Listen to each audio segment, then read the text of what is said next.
You probably haven't seen this one before. It was played by two East German players, Plotz and Just, back in 1972.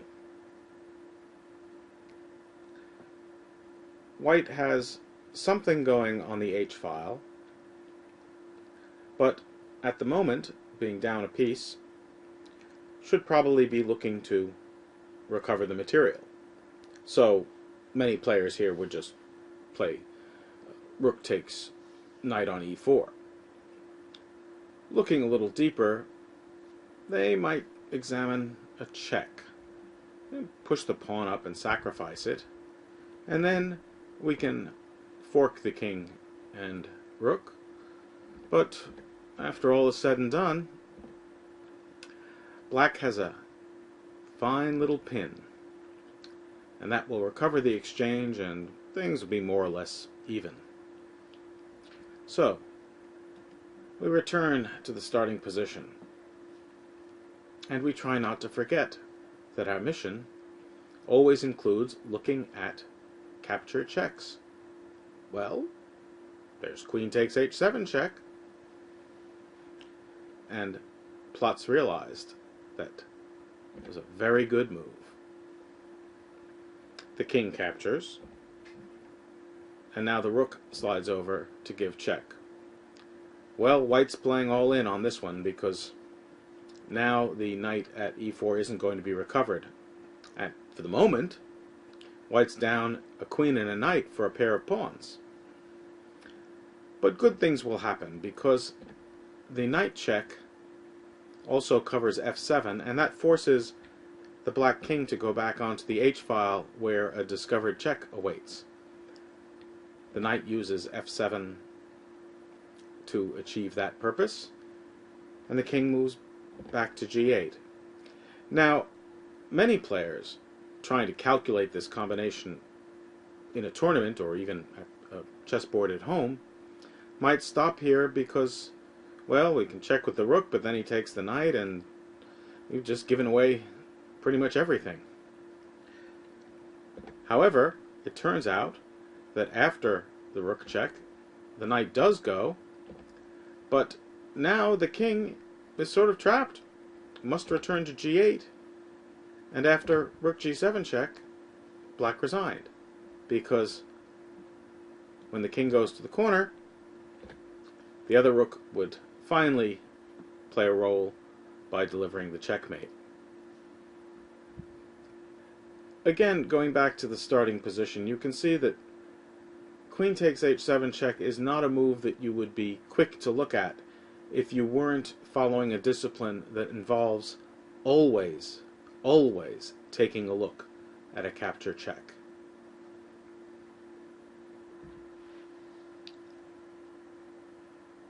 This position from a game between Miguel Quinteros and Vladimir Tukmakov in 1973 seems a bit complicated. It is clear that black can't do any damage to white's king because only the queen is attacking. But at the same time, it doesn't seem that there's any way for the rooks to penetrate and get at black's king. Quinteros used a capture check to force checkmate in 3 moves, with the hero being the bishop at e3. The capture check must be answered by capturing the rook, otherwise the game will surely end in white's victory. But now the check forces black's king to go to e6 because it can't retreat. Of course, white could win the game if black sacrificed the queen for the bishop. Now, rook e7 is checkmate, assisted by the little pawn at e4 and the bishop at g5.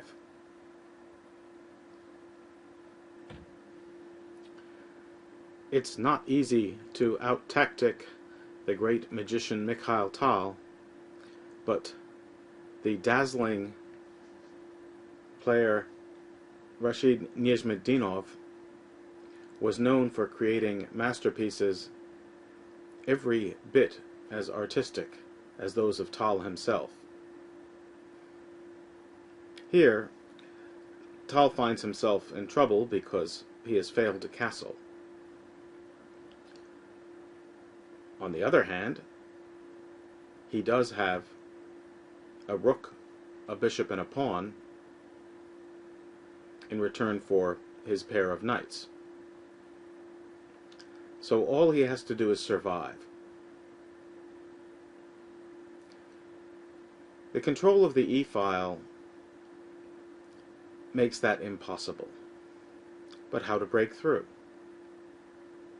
Well, let's start with the capture check, as usual.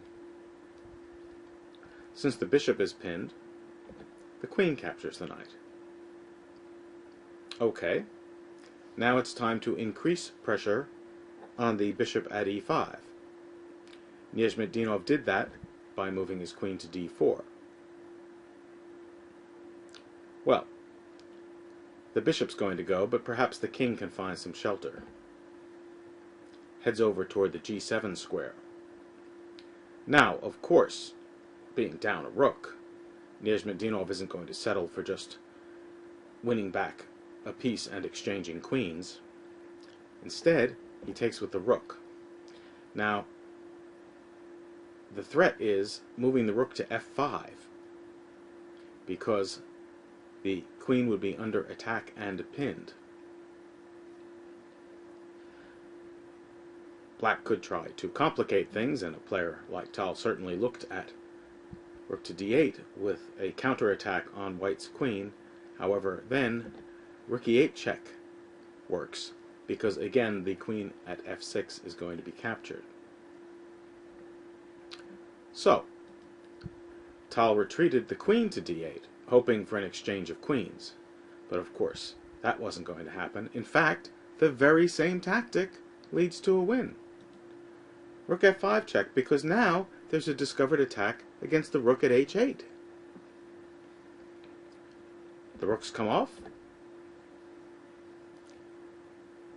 and now the king is forced to the open e-file.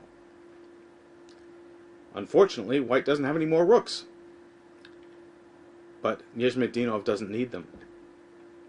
The queen continues the attack. Now, of course, the king can't go to e8, because then checkmated immediately.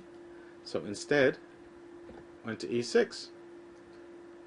But after Nizhmetdinov captured the pawn with check, Tal decided that there was no point in playing on any further. The king has to go to either e5 or d6, and then knight f7 check will fork the king and queen and give white an overwhelming material superiority.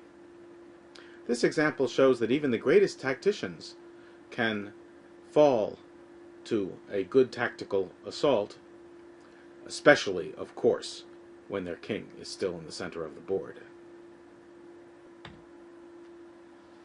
In this game against Lesquier, I'm up the exchange, but black's threatening a nasty check on f3, which will fork my king, rook, and queen.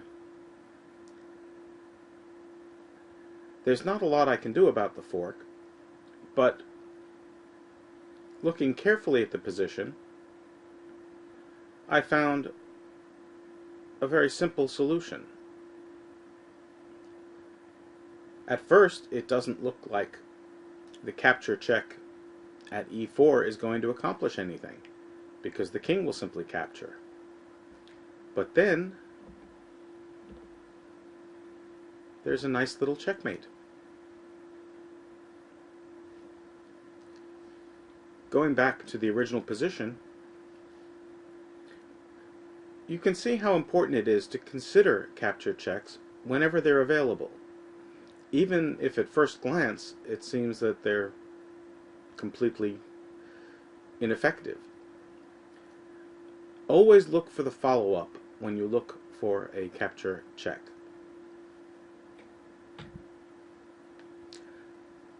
I had sacrificed a bishop for 2 pawns and a strong attack in this game against Tim Redman, who was later to become well known as president of the United States Chess Federation.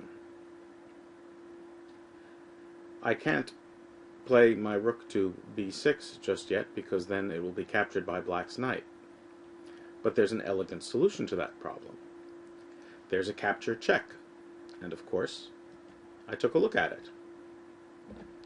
After the queen captures my queen, I get the checkmating move. So, Redmond resigned after I played the sacrifice at c8.